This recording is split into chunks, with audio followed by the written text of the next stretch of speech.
হাকিমের মধ্যে বলেন উজুহুন ইয়াউমাইযিন নাঈমা, সেই দিন কিছু চেহারা এমন হবে যেই চেহারাগুলো হবে হাস্যোজ্জ্বল।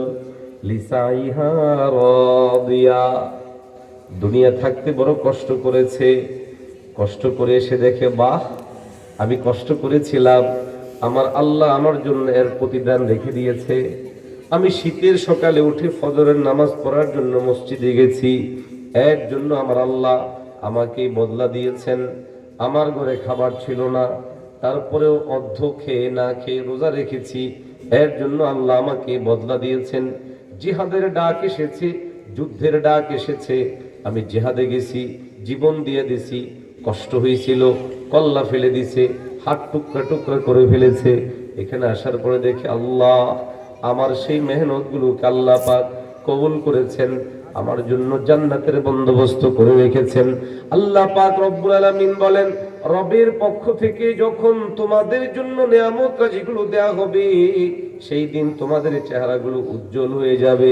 লিসাইহা রাদিয়া, তার দুনিয়ার হায়াতের যাবতীয় চেষ্টা প্রচেষ্টার প্রতিদান হিসেবে আল্লাহ জান্নাত দিবেন।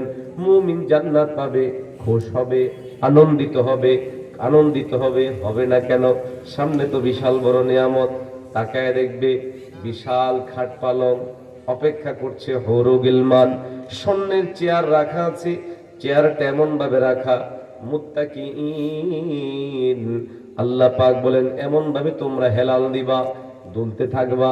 যে চেয়ারটা তোমাদের জন্য আছে সেই চেয়ারটাকে আল্লাহ পাক স্বর্ণ দিয়ে খচিত করে রেখেছে।